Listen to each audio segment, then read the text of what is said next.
안녕하세요. critics of the t.s.m. Welcome back to my channel. Apparently I broke this, so you guys see the arm after reaching out. I just dropped it and I guess it's done. It worked a few times and then it disconnected and did a bunch of other things. So it is what it is, but let's roll right into this video about how you can stop balling on a budget while living in Korea. Tip number one that I have for you guys is do not buy a bunch of cheap things, especially in the way of clothing and accessories. First of all, cheap clothing and accessories tend to be the kind of things that are trendy, that won't last long, and certainly are probably not going to be in style in your home country, regardless of what country you live in. Even Japan and Korea have very different styles. So I don't necessarily recommend that you go out and buy really cheap stuff like that. Not only is it really bad for the environment, it's also bad for your wallet because you keep buying all this stuff, but how long is it going to last? Because you're going to just end up buying more and wasting more money. Number two, how long are you going to be in the country in Korea that you're going to actually make good use out of wearing these things? I bought a bucket once that came from Romley or either Shein, and it lasted me 4 uses, and it was about $4. So that goes to show you how much it was worth. Number two suggestion that I have for you guys is do not eat out too much. If you live in the dorm, you really don't have to eat out a lot. Some people try to use the excuse like, well, I live in a dorm and I can't cook my own food anyway. But if your dorm has a kitchen and you can go buy some of your own foods, do try to do that more often. Because there are really cheap places where you can buy food. You just have to know where to buy. Whether it be that ajima or ajushi on the street, or be one of those people that are in those really Korean, it's not really that it's Korean only, but those places where they only speak Korean, that's run by some ajima or ajushi, that's where you find all the cheap stuff. Don't go to those expensive supermarkets. But eating out in general, if you're just going, you're going to waste a lot of money, especially for people, because I've heard of people who are like, yeah, I don't eat Korean food at all, and are going to Itaewon all the time, or are here for a couple of days and wasting a lot of money on just food alone because they're only eating Itaewon. I've actually never even been to Itaewon, so I don't know how good the food is, but I never even thought about, oh, I want to go eat food from the US, because I could just go find a McDonald's if I wanted to do that. Three suggestion is try to explore Seoul a lot more beyond the big 5+1, and instead of just going to a bunch of different other big cities, because you can save a lot of money, especially since most people who go to what I call the big 5+1 tend to go shopping in these areas, whether it be shopping for food to shove into their mouth at the moment, or maybe other things like that. For example, Hongdae, which is the Hongdae University area, and Shincheon, which is the Ewha and Yonsei University area, plus the small Ewha area near it, and Itaewon, which is a lot of restaurants and stuff like that for foreigners, Gangnam, which is where I hear a lot for clubbing, and then lastly, we have Myeongdong, which people like to buy. Let me make it this like that. And the +1 would be Dongdaemun, which, I mean, I don't hear about people going there super often, but I hear about it more often than I do anything else.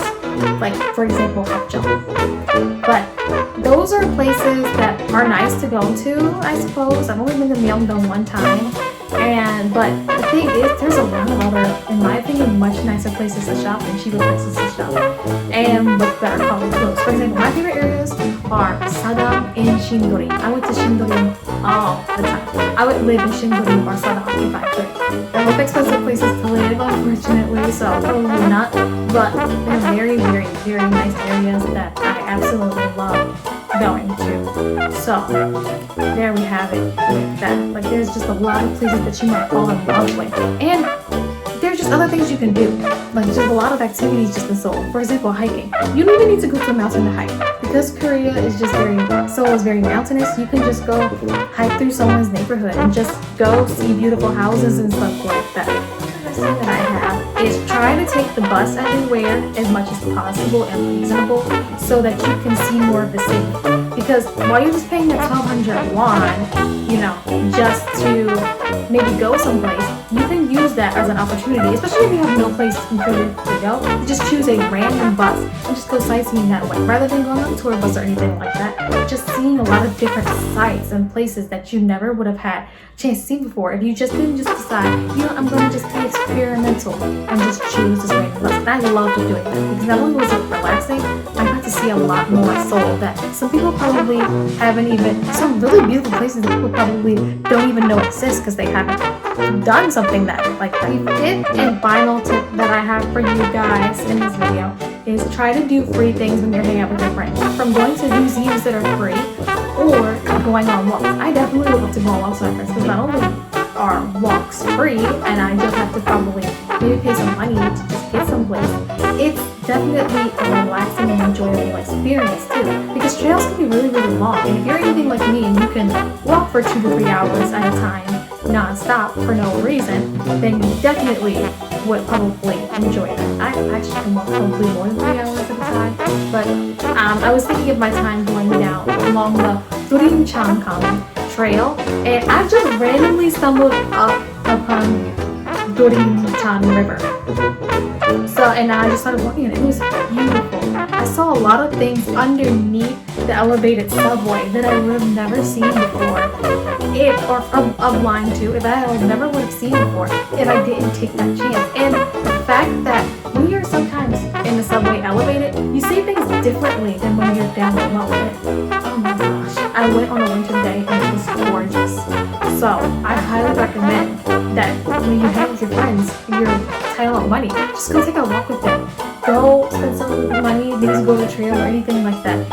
And really, 10 out of 10 recommend doing Changkang trail because it will knock your socks off. That is all that I have for you guys today. I know that it can be expensive in another country, and I know that budgeting among other things can be hard because you're not really sure how to do it or not sure if you can do it or you think about all the things you want to do.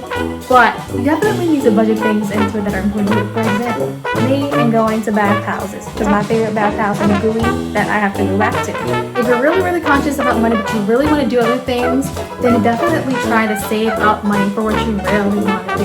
Like I really want a specific item that I'm hoping to buy soon, so I'm trying to save up for that. But also make sure that I still have enough money left over beyond what I'm trying to spend on that. So thank you for watching this video. And if you like this video and like to see more videos, please click the subscribe button. Please also hit the notification bell. Please read the description box down below. And follow me on Instagram, Twitter, and Snapchat. Sutsureshimasu, critics.